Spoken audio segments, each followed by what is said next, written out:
आपण पर्सेंटेज वर्षी गणित बघत होतो. एका विद्यार्थ्याला एका परीक्षेत 47% गुण मिळाले आणि तो 24 गुणांनी नापास झाला. 47% गुण, 24 गुण नापास. जर परीक्षेचे मेरिट 53 गुणांना लागले असेल तर परीक्षा किती गुणांची होती? बघा आता सरळ सिंपल आहे. आपल्याला ही पासिंग लाईन आहे, वरचं काही सांगितलेलं नाही की गुण किती जास्त पडलेत वगैरे. ही पासिंग लाईन, पासिंग लाईन बरोबर. आता इथे कुठेतरी 47% भेटलेले आहेत बरोबर, 47%. आणि किती गुणांनी नापास झालाय तो? 24. म्हणजे जर का 24 गुण भेटले असते तर तो पासिंग लाईन वर आला असता बरोबर आहे. आणि पासिंग लाईन आपल्याला किती सांगितलेली? परीक्षेचं मेरिट 53 ला लागलेले आहेत. तर आता लक्षात घ्या की 24 मार्क्स भेटले असते जास्त त्याला तर 53% भेटले असते. म्हणजे किती टक्के जास्त? हे इथं 53% भेटले असते त्याला केव्हा? जर का 24 मार्क्स भेटले असते बरोबर. टक्क्यांमध्ये फरक किती दिसतोय आपल्याला? 6. 24 मार्क्स भेटले असते तर 6% जास्त भेटून त्याला 53% भेटले असते आणि तो मेरिट लिस्टवर पास झाला असता. आलं लक्षात? जर का 6% म्हणजे 24 मार्क्स बरोबर. तर आपल्याला विचारलेलं काय? परीक्षा एकूण किती गुणांची होती? म्हणजे 100% म्हणजे किती इथं विचारलेलं आहे. आणि मेरिट कितीला लागले? म्हणजे 53% विचारलेले. म्हणजे किती मार्क्स असतील? राईट. आपण आपल्या पद्धतीने काढून घेऊयात. पहिल्याचं उत्तर काय काढणार आपण? इथे बघा, इथेच सांगतो मी तुम्हाला. पहिल्याचं उत्तर कसं काढणार की माझ्या 6ला त्यांनी 24 म्हणालेत तर माझ्या 100ला किती बरोबर आहे. आणि जर का माझ्या 6ला ते 24 म्हणालेत तर माझ्या 53ला किती? इथंच गणित निघतंय. पूर्ण करायची पण गरज नाही. फक्त तुम्हाला आता हे समजून घेण्यासाठी हा आराखडा फक्त माइंडमध्ये आला पाहिजे तुमच्या. ठीक आहे. पासिंग लाईन कितीला सांगितलेली आहे आणि टक्क्यांमधला फरक आणि मार्कांमधला फरक एवढं जरी कळालं आपल्याला तरी आपण पुढची उत्तरं सगळी काढू शकतो. बघा, साइन चौक 24 आणि परीक्षा किती मार्कांची होती? तर 400 बरोबर आहे. साइन चौक 24. आता 53 गुणिले 4 करायचे तुम्हाला म्हणजे किती?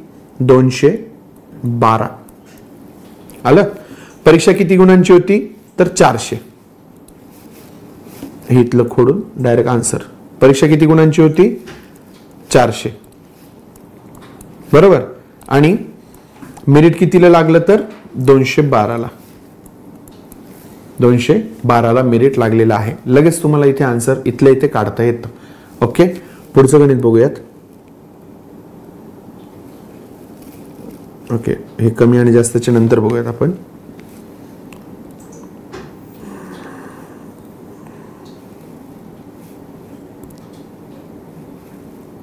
ओके. एका संख्येच्या 50% जर मी 50 वजा केले असता उत्तर किती येते? 50 येते बरोबर आहे. एका संख्येच्या, जसं दिलंय गणित आपण तसं लिहिलं इथे. एका संख्येच्या म्हणजे आपण काय करतो? गुणाकाराचं साइन देतो. एक्सच्या 50%मधून 50 वजा केले तर 50 उरतात. तर ती संख्या कोणती? काय करणार आपण इथे?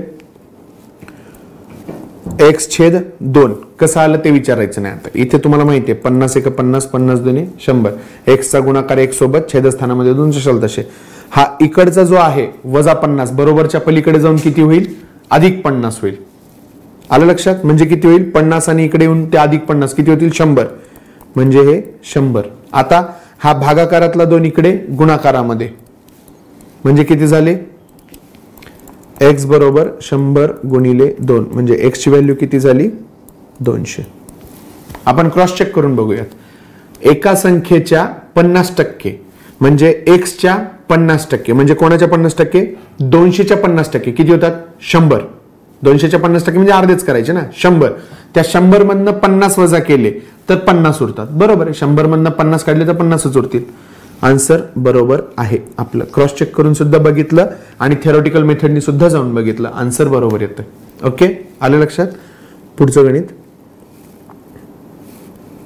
ओके बघा, आता हे डायरेक्ट नफाचं गणित आलेलं आहे. नफा जरी असला शेकड्यावर, तुम्ही म्हणताल दादा शेकड्यावरच कंप्लीट शिकलो नाही तर नफा कसा शिकणार? काही फरक नाही पडत त्याच्यामध्ये. फक्त एवढंच बघायचंय की खरेदी किमतीवर किती रुपये काढलेत. बरोबर आहे. बघा, एका दुकानदाराने 120 रुपयाची वस्तू 150 रुपयांना विकली आहे. बरोबर आहे. 120 रुपयाची वस्तू म्हणजे काय, त्यांनी 120 रुपयामध्ये खरेदी केली आहे. राईट. आता फॉर एक्झाम्पल ही बॉटल आहे माझ्याकडे. ही बॉटल मी किती रुपयाला खरेदी केली आहे, 120 रुपयाला. राईट. 120 रुपयांना खरेदी केली आहे. राईट. आता याला मी विकले किती रुपयांना, 150 रुपयाला विकलेले. म्हणजे किती रुपये एक्स्ट्रा विकले मी, 30 रुपये. आलं लक्षात. 150 रुपयांना विकलं म्हणजे प्लस 30 केले आणि मग त्याची व्हॅल्यू किती झाली, 150 झाली. 120 रुपयावर मी किती रुपये कमवले, 30 रुपये. तर 100 वर किती, सिंपल आहे. बरोबर आहे. येतं लक्षात. ठीक आहे. आता आपण काय करणार, इथे भागाकार दिला, 4ने याला भागाकार दिला म्हणजे 25%. शेकडा नफा किती, 25% झालेला आहे. बघा ना, इमॅजिन करा ना, 120 चे 25% किती होतील. 25% म्हणजे काय बघा, 25% म्हणजे किती, 25/100 म्हणजे किती, 1/4. दर 4 वर 1. आलं लक्षात. दर 4 वर 1 रुपया. बरोबर. दर 4 वर 1 रुपया. तर दर 40 वर 10 रुपये. राईट. जर का 10 मल्टिप्लाय केलं तर 10 होतील. जर का मी याला 30 ने मल्टिप्लाय केलं,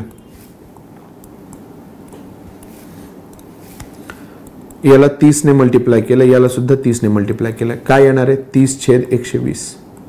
रेशो तोच राहणार आहे, 1/25च रेशो राहणार आहे. आलं लक्षात. 1/4च रेशो राहणार आहे म्हणजे 25%. राईट. सिंपल आहे. एवढ्या याच्यामध्ये बाकी जरी काही तुम्ही लक्षात नाही ठेवलं, इरेज करून टाकतो सगळं. फक्त एवढं लक्षात ठेवायचं की खरेदी किमतीवर किती रुपये एक्स्ट्राचे भेटलेत, एक्स्ट्रा रुपये किती. ठीक आहे. एक्स्ट्रा तर 100ला किती. सिंपल आहे. किती होती खरेदी किंमत, 120. त्याच्यावर किती रुपये एक्स्ट्रा काढलेत त्यांनी, 30 रुपये एक्स्ट्रा काढले. तर 100ला किती, 30/1 30 120 आणि 4ने या 100ला भाग देऊन 25% एक्स्ट्रा काढलेले आहेत. म्हणजे नफा किती झालाय त्याचा, 25%. सिंपल गणित. ओके. पुढे जाऊयात. ओके. हा टाईप आपण नंतर बघूयात असं ठरवलंय. बघा, एक वस्तू 680 रुपयाला विकल्यामुळे दुकानदाराला 15% तोटा होतो. बरोबर आहे. तर त्या वस्तूची मूळ किंमत किती. बघा, 15% तोटा म्हणजे काय, तर 100 रुपयाची वस्तूवर मला 15 रुपये तोटा झाला. टक्केवारी आपण 100च्याच पट्टीमध्ये काढत असतो. बरोबर आहे. 100 रुपयाला जर का ती वस्तू विकली असती, 100 रुपयाची वस्तू मला 15% तोट्याने भेटली म्हणजे 85 रुपयाला. बरोबर आहे. आलंय लक्षात. 15% तोटा म्हणजे काय, 100 मधले 15 चालले गेले, उरले किती, 85. जर का मला 680 रुपयाला विकल्यामुळे किती तोटा झालाय, 15% तोटा झालाय म्हणजे किती, हे 85 ला गेली आहे. बरोबर आहे. तर वस्तूची मूळ किंमत आपण किती पकडत असतो, 100. हे पर्सेंट आहेत. तर पर्सेंट म्हणजे किती. राईट. परत तुम्ही कुठल्या पद्धतीने काढू शकता, ह्याच पद्धतीने काढू शकता. माझ्या 85ला त्यांनी 680 म्हणालेत, तर 100ला किती, याचा क्रॉस मल्टिप्लिकेशन करून घ्या. ह्याच टाईपचा आन्सर येतो, म्हणजे हीच टाईप येते, हीच मेथड येऊन जाते. बरोबर आहे. आता तुम्ही कोणी भाग देताल, तर 17ने भाग देऊ शकता. राईट. 17×5 17 चोक. बरोबर आहे. 5ने भाग दिला किती येतं, 5×8 40. 8 गुणिले 100 किती झाले, 800. 100% म्हणजे किती, 800. 800 रुपयाची वस्तू होती, 800 रुपयावर त्यांना 15% तोटा झालाय. बरोबर आहे. 800 रुपयाचे 15% म्हणजे किती होतील, 80 आणि 40. बरोबर आहे. 120. 800 मधनं 120 काढून घ्या. 120 काढले किती आले, 680 येतात. आलं. हे म्हणजे किती, हे जर का 100% इथं लिहिलेलं, 800 रुपयाची वस्तू आहे, 15% लॉस झालाय म्हणजे ते 15% आपल्याला भेटलेले नाहीयेत. 15% किती होतात त्याचे, 120. हे किती, 85%. आलं लक्षात. शेकडा नफा शेकडा तोटा हे पर्सेंटेज सोबतच शिकायचे. वेळ वाचतो, म्हणजे कमी वेळेमध्ये पटपट पटपट आपल्याला शिकता येईल. ठीक आहे. एक वस्तू 3120 रुपयांना विकल्यामुळे एका दुकानदाराला 22% तोटा झाला, तर त्या वस्तूची खरेदी किंमत किती? खरेदी किंमत म्हणजे आपली 100%. राईट. बघा आता 22% तोटा झालाय म्हणजे किती उरणार आहेत? फक्त 78. बरोबर आहे. 22% तोटा झालाय म्हणजे दर 100 रुपयामधले 22 रुपये चालले गेले. 22 रुपये चालले गेले म्हणजे भेटले नाहीत ना, म्हणून तो तोटा आहे. एक्स्ट्रा भेटले तर तो नफा असेल. 100 रुपयावर जर का मला 22% नफा झालाय तर म्हणजे 22 रुपये जास्त भेटतात दर 100 वर. इथं मला दर 100 ला 22 रुपये तोटा होतोय, म्हणजे काय होतंय? 22 रुपये निघून जात आहेत 100 मधनं, म्हणजे उरले किती? 78. माझ्या 78% ते किती म्हणतात? 3120. तर माझ्या 100 ला किती? याला तुम्ही सरळ भाग देऊन काढू शकता. बघा आता 4 7 चौक 28 आणि 8 चौक 32, म्हणजे 28 आणि 32 म्हणजे कसं केलंय ते? 7 चौक 28 7 चौक 28 म्हणजे 280 पकडले आणि 8 चौक 32 असे, म्हणजे किती आले? 2 1 आणि हे 3 आले की 312 आणि 312.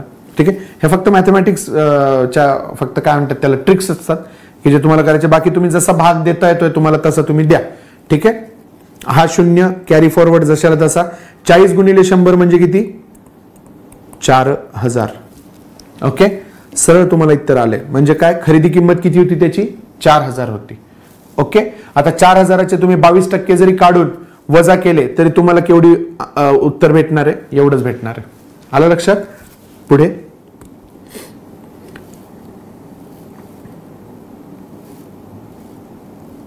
ओके. ठीक आहे. आपण याला पुढच्या याच्यामध्ये बघू. मुली असून साठी चालवतात. ओके. बरं, हा एक क्वेश्चन बघूयात आपण. एका शाळेत एकूण विद्यार्थ्यांच्या 45% मुली असून मुलींच्या 60% मुली सायकल चालवतात. जर शाळेत एकूण 1200 विद्यार्थी असतील तर सायकल चालवणाऱ्या मुलींची संख्या किती? बघा, माझ्याकडे शाळेमध्ये आहेत 100 विद्यार्थी.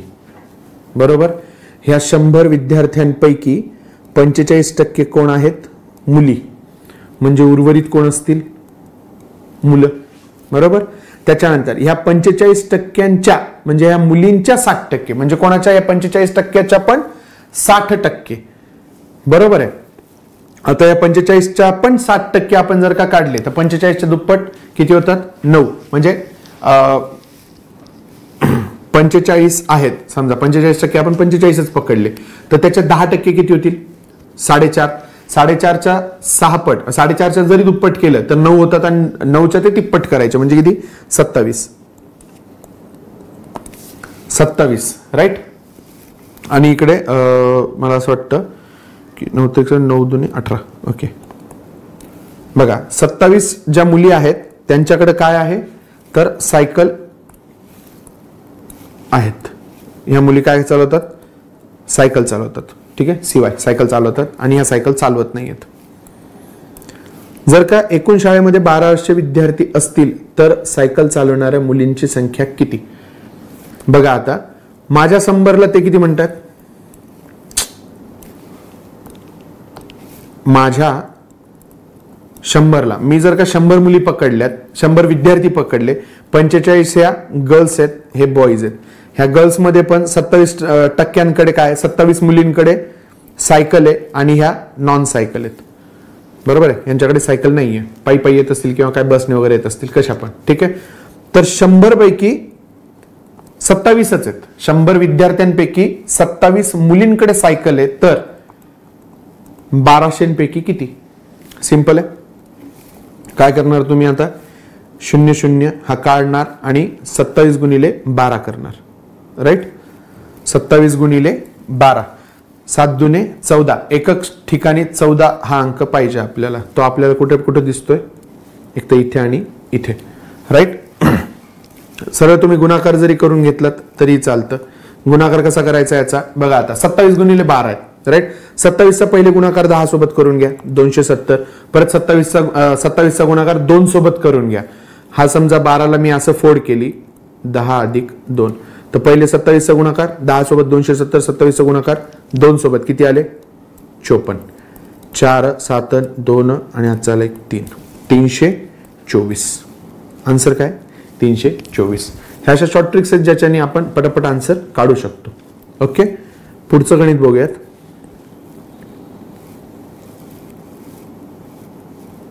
ओके बरं ठीक आहे. हा परत सिलोजिझम सारखा एक क्वेश्चन आहे, तो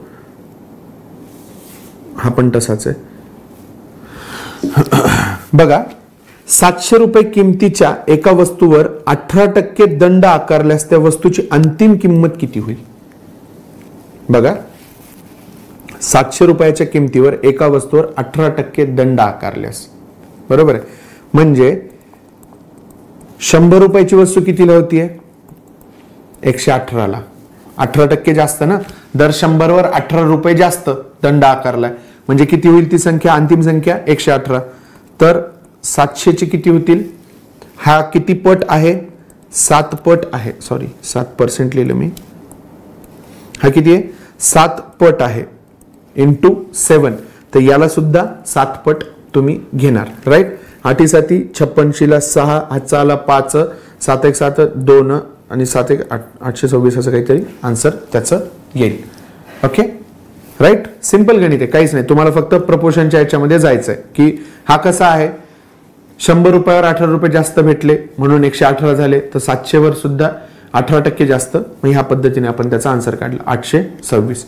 पुढचं गणित बघूयात पुढच्या लेक्चरमध्ये. धन्यवाद.